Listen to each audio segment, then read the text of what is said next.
वहाँ पे डी था और यहाँ पे ए प्लस बी है। वहाँ पे डी था, यहाँ पे 1/n है। कैपिटल एन क्या है? Number of ruled line in 1 centimetre. Capital N क्या है? Number of ruled line in 1 centimetre. यही ध्यान रखना है, या नंबर ऑफ रूल्ड ना बोलो, लाइन ही बोलो, जैसे मैंने लिखा है number of line in 1 centimetre. अब ये काम कंप्लीट हो गया।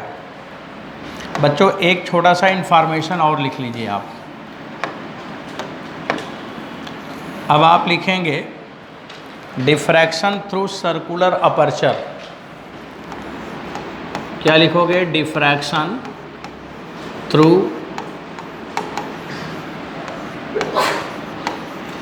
Circular aperture, through circular aperture, aperture मतलब सर्कुलर होल हम बना के डिफ्रैक्शन देखेंगे। सर्कुलर होल का मतलब है कि जैसे कोई एक पेपर ले लो आप, तो अभी हमने जो स्लिट लिया था वो तो खिड़की जैसा था, कोई ज़रूरी है कि ऐसा ही होल हो? ऐसा भी तो होल हो सकता है। हाँ, ऐसे में भी तो लाइट जा सकती है और ऐसे में भी लाइट जा सकती है, तो ऐसे वाला तो पढ़ लिए। अब ये होल में लाइट पास करेगा, उसको पढ़ेंगे। तो उसको हम लोग पढ़ते हैं सर्कुलर अपर्चर, ये लिखा हुआ है। अब इसको भी देखो, इसका चित्र बनाते हैं।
आप लोगों ने जब डिफ्रैक्शन में पिछले वाले में पढ़ रहे थे, तो उसमें भी सेंट्रल में डार्क, सेंट्रल में क्या था? ब्राइट था, और इसका भी सेंट्रल में क्या है? ब्राइट है। इसका किसमें? नहीं, इसमें क्या है? इसमें मैंने क्या बनाया? ब्राइट बनाया ना, ब्राइट है। मतलब मेरा ये था कहना कि आपने डिफ्रैक्शन जब वो स्लिट वाला पढ़ा और अभी वाला जो पढ़ा, दोनों में सेंट्रल क्या है? डार्क है। इंटरफ्रेंस में जब आपने पढ़ा था न्यूटन रिंग, तो उसमें डार्क था और इसमें ये ब्राइट है। अब न्यूटन रिंग में भी ब्राइट हो सकता है, क्योंकि वहाँ पे आपने पढ़ा है ना कि वो क्या पढ़ा था कि पाई का फेज आ जाए, और अगर पाई का फेज ना आए तो उल्टा भी हो जाएगा। समझ आ रहा है? तो यहाँ पे कोई पाई का फेज तो आएगा नहीं, यहाँ कहीं रिफ्लेक्शन तो हो नहीं रहा कि 180 का फेज चेंज हो जाएगा तो सेंट्रल में डार्क आ जाएगा। वो सेंट्रल में डार्क तभी आएगा जब 180 का फेज चेंज हो जाएगा। तो वहाँ पे रिफ्लेक्शन हो रहा था, कहाँ पे? इंटरफ्रेंस में। तो वहाँ पे 180 का फेज चेंज आ जा रहा था, तो सेंट्रल में डार्क भी बन गया ना, लेकिन यहाँ पे कहीं रिफ्लेक्शन तो हो नहीं रहा है, तो यहाँ पे फेज चेंज 180 का कभी आएगा, इसलिए सेंट्रल में कभी डार्क बनेगा, यहाँ पे हमेशा सेंट्रल में क्या बनेगा, ब्राइट। अंतर कोई समझ में, मैंने कोई बात बताया समझ में आया कि जैसे वहाँ पे रिंग बन रहा था इंटरफ्रेंस में, वैसे यहाँ पर भी रिंग बनेगा, लेकिन उस इंटरफ्रेंस का जो सेंट्रल वाला पॉइंट था वो ब्राइट भी हो सकता है और डार्क भी हो सकता है। अगर फेज चेंज 180 है तो सेंट्रल डार्क हो जाएगा, लेकिन डिफ्रैक्शन में सेंट्रल चाहे जिससे बने हमेशा क्या होगा, ब्राइट ही होगा। मेरी बात समझ में आई? मैंने क्या बोला, क्या बोला बताओ? डिफ्रैक्शन का सेंट्रल कभी डार्क होगा, कभी नहीं होगा, और इंटरफ्रेंस का सेंट्रल किस में, यंग डबल स्लिट में, लायर्ड मिरर में हो सकता है, और किस में हो सकता है, थिन प्लेट, आपने पढ़ा था ना, थिन प्लेट, थिन फिल्म जिसमें एम्पलीट्यूड का डिवीजन हुआ था, उसमें हो सकता है, ठीक है।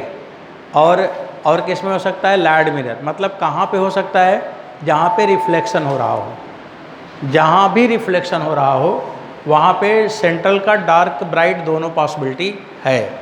लेकिन अगर रिफ्लेक्शन नहीं हो रहा है तो चाहे इंटरफ्रेंस हो चाहे डिफ्रैक्शन हो, हमेशा सेंट्रल क्या होगा, ब्राइट होगा। तो यहाँ तो बच्चों कहीं रिफ्लेक्शन होगा नहीं, तो इसलिए इसका सेंट्रल कभी डार्क नहीं होगा, ये याद रहेगा ना। हाँ, ये ध्यान रखेंगे, असर्शन रीजन में ये क्वेश्चन इंटर कराया जाता है, ये होगा या नहीं होगा, होगा या नहीं होगा। तो डिफ्रैक्शन का सेंट्रल कभी डार्क नहीं होगा, लेकिन इंटरफ्रेंस का सेंट्रल डार्क हो सकता है, मे बी, वो भी कब, जब रिफ्लेक्शन होगा। यंग डबल स्लिट है तो कभी नहीं होगा, लायर्ड मिरर है तो होगा। ये सब पढ़ तो चुके ना, ये सब याद रखना है। अब चलिए, मैंने जो बात बताना चाह रहा था आगे बढ़ाता हूँ।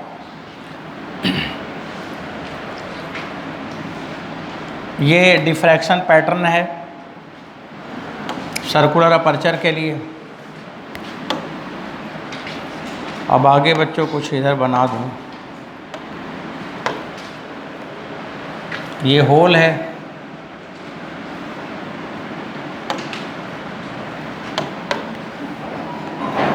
ये सेंट्रल लाइन यहाँ पे, ये प्लेन वेव फ्रंट आ रहा है। फ्राउनहोफर डिफ्रैक्शन में आपने क्या पढ़ा है, प्लेन वेव फ्रंट।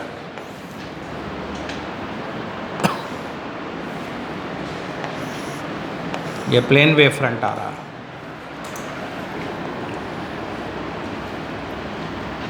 अब ऐसा करो ना कि सभी जगह मत बनाओ, इसी के सामने बनाओ बस। ये लाइट आ रही है, रुको एक मिनट, रुको, ये लाइट आ रही है, बीम आ रही है, ये लाइट आ रही है। अब इधर का इंफॉर्मेशन देना कोई ज़रूरी नहीं है। ये जब हम लाइन खींच देते हैं तो ये पता चल जाता है कि वेव फ्रंट कैसा है, प्लेन वेव फ्रंट है, प्लेन वेव फ्रंट। अब इसमें भी बच्चों दो जोन डिवीज़न होगा। अगर दो जोन डिवीज़न होगा तो एक तो पहले पूरी लाइट जाएगी, तो पूरी लाइट जाएगी तो सेंट्रल ब्राइट हो जाएगा 1। और जब दो जोन डिवीज़न होगा तो क्या आएगा, डार्क। 3 डिवीज़न होगा तो ब्राइट, 4 होगा डार्क। ऐसे ही आ रहा है ना, सेंट्रल पहले ब्राइट हो गया, फिर 2 डिवीज़न होगा तो ऊपर डार्क आ गया, फिर 3 होगा तो फिर ब्राइट आ गया, 4 होगा तो फिर डार्क आ गया, 5 हो गया तो फिर ब्राइट आ गया, ऐसे ही चलता जाएगा। अब यहाँ पे जो हमें अपने सिलेबस के अकॉर्डिंग बात करनी है वो ये है, आप यहाँ पे पहुँचाएंगे इस तरह से डार्क वाले पर, ये फिर एक ये और हो गया, ये इसको यहाँ ले आइए, तो कितना जोन डिवीज़न हो गया, 2 जोन डिवीज़न हो गया। सही है। जब 2 जोन डिवीज़न हुआ तो वहाँ पे क्या बना दिया, डार्क। देखो डार्क वाले पे मार्क कर दिया मैंने। अब ये डार्क फ्रिंज किस एंगल पर आएगा, इसको हमने लिख दिया थीटा, थीटा नॉट लिख दिया। आप थीटा भी लिख सकते हैं, थीटा 1 लिख सकते हैं। तो बच्चों ये जो एंगल थीटा है, एंगल थीटा कितना होगा, अब ये देखो थीटा की वैल्यू कितना होगा, यही आपसे पूछा जाता है। यही बात बताने के लिए इसको लिखवाया है। यहाँ से लेके यहाँ तक ये कैपिटल डी है। अब थीटा की वैल्यू होता है 1.22 लेम्डा अपान स्मॉल डी। इसको रेलीज ने बताया था। किसने बताया था, रेलीज ने। ये है एंगल थीटा, यहाँ पे ये एंगल बनेगा। हम थीटा की जगह थीटा 1 कर दें क्योंकि थीटा 1 ही लिखा है वहाँ पे, तो इसे लिखा है according to rallies, according to rallies. यही वर्ड याद रखना है, यही लाइन आपको याद रखना है, क्योंकि इसका कोई प्रूफ नहीं है, उन्होंने एक्सपेरिमेंटली निकाला था और जो प्रूफ है वो हमारे सिलेबस के हिसाब से नहीं है। इसे याद रखेंगे। 1.22 रेलीज कांस्टेंट है, वो बहुत सारा, जैसे आपने पढ़ा है ना, रेलीज कांस्टेंट एक जगह और पढ़ा था, याद है जब आप लोग पढ़ रहे थे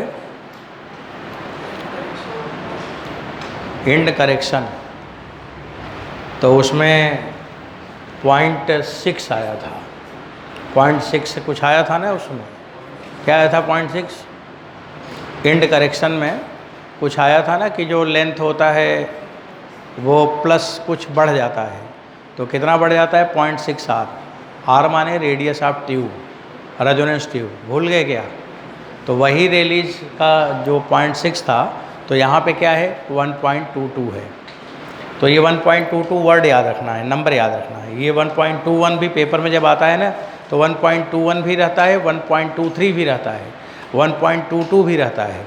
तो तीनों ऑप्शन रहेगा, 21, 22, 23।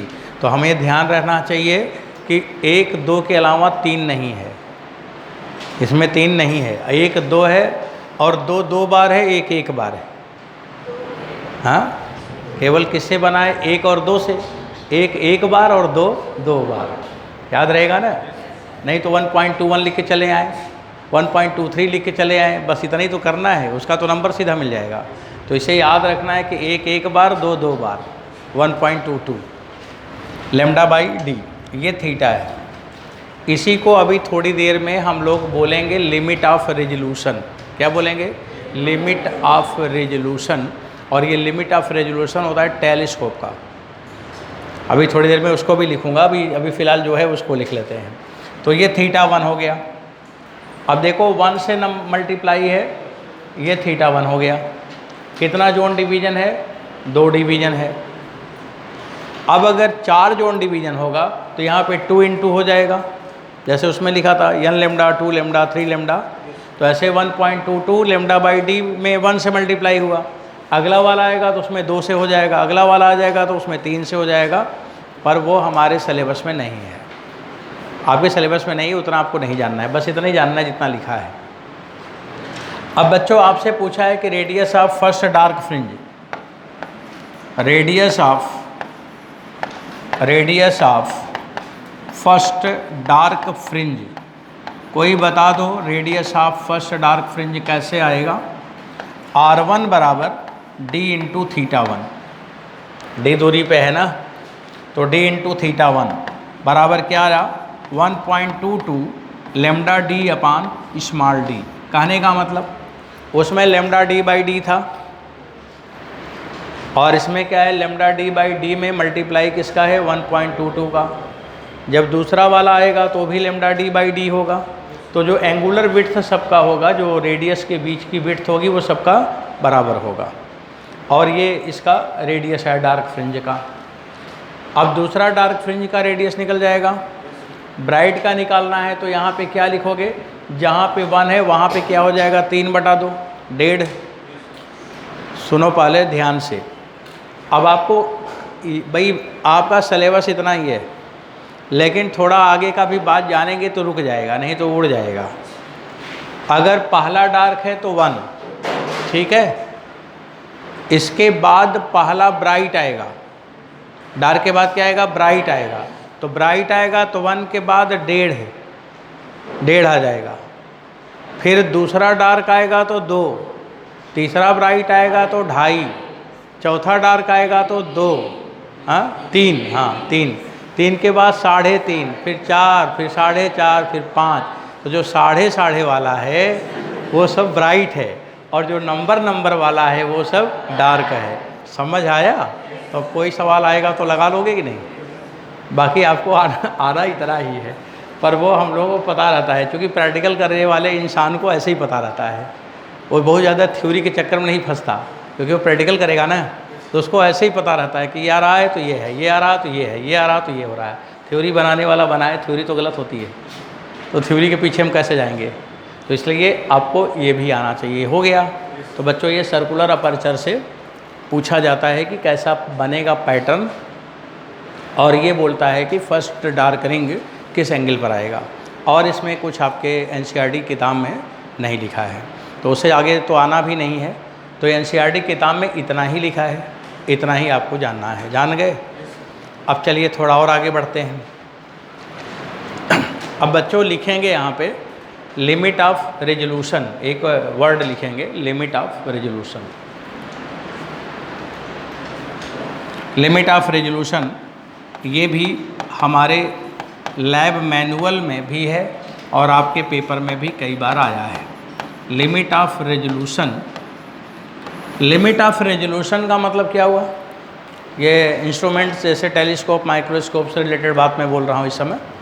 लिमिट ऑफ रेजोल्यूशन का मतलब होता है कि कोई भी दो चीज़ को डिस्टिंक्ट हम देख पाएँ, अलग अलग देख पाएँ, तो उसके लिए हमारे आँख पर वो दोनों ऑब्जेक्ट कितना एंगल बनाए। अगर एंगल कम होगा तो आपको दोनों ओवरलैप दिखेगा, और अगर एंगल ज़्यादा होगा तो अलग अलग दिखेगा। समझ में आ रहा है मेरी बात? हम इसको थोड़ा समझाते हैं। जैसे बच्चों मान लो ये दो ऑब्जेक्ट है, ये दो ऑब्जेक्ट है तो दूर दूर ना, लेकिन आप इस दूर दूर ऑब्जेक्ट को देख रहे हैं। ये आँख से मान लीजिए कोई इंसान देख रहा है, तो उसके रेटिना पर जो इमेज बन रही है, मैंने ऐसे बना दी। अब उसके रेटिना पे इमेज बन रही है,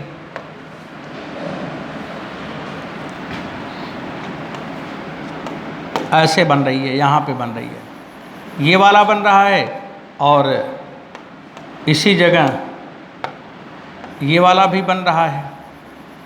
अब ये दोनों उसके आँख पर ऐसे बन रही है। अब जब ये रेटिना है यहाँ पे रखा हुआ है, आँख का पीछे का रेटिना, ये इसी पे स्क्रीन पे बनेगा। अब बताइए इसको क्या दिख रहा है, रिजॉल्व कि अनरिजॉल्व? अनरिजॉल्व। इसका मतलब जो ये वाला एंगल है, ये एंगल, ये जो थीटा नॉट है, ये एंगल क्या है? कम है। अगर ये एंगल कम है तो हमें ऐसा दिखेगा। अगर हम इस एंगल को थोड़ा और बढ़ा लें तो ये थोड़ा और अच्छा दिखेगा, और बढ़ा लें तो अलग अलग भी दिखेगा। तो ये तो नॉट रिजॉल्व्ड है, आपको दो ऑब्जेक्ट दिखाई ही नहीं देगा, आपको लगेगा कि दोनों एक ही है। इसलिए आपका आँख बहुत अच्छा नहीं है, उससे हम बहुत कुछ समझ नहीं पाते, इसलिए टेलीस्कोप, तमाम तरह के डिवाइस बनाए गए। नहीं तो जब आँख से ही सब देख लेते तो डिवाइस की ज़रूरत क्या थी? हाँ, आँख का जो लिमिट ऑफ रेजोल्यूशन है बहुत ख़राब है। अब बच्चों मैंने फिर एक दूसरी बार जब फिगर बनाऊंगा इसी को, यहाँ पे फिर से बना देता हूँ एक बार।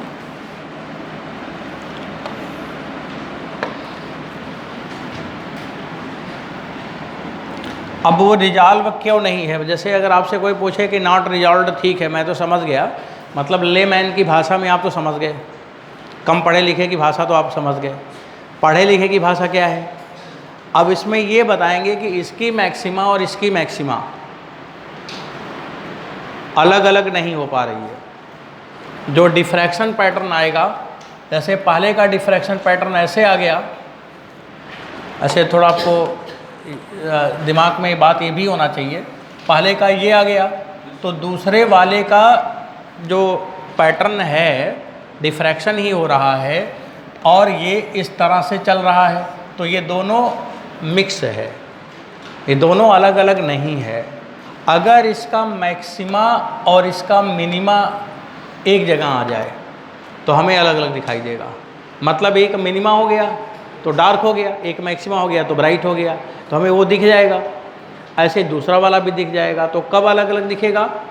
जब एक का मैक्सिमा दूसरे के मिनिमा पे आ जाए। ये जेईई मेंस में पूछा है कि हमें दो ऑब्जेक्ट दिखता है कब? जब डिफ्रैक्शन पैटर्न में एक का मैक्सिमा और दूसरे का मिनिमा कोइंसाइड कर जाए तब हमें अलग अलग दिखता है, और अगर ऐसा नहीं है तो हमें वो अलग अलग नहीं दिखता है। तो पर आप ऐसे ही समझो जैसे भी समझा रहा हूँ। अब बच्चों देखिए दूसरी बात समझिए।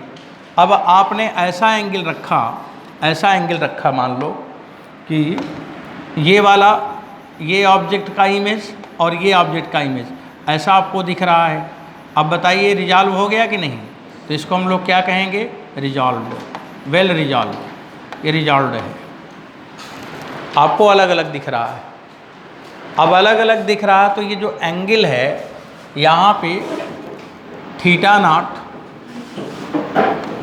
Less than 1 minute for human आई। आपके आँख का रिजॉल्विंग लिमिट कितनी है? 1 मिनट।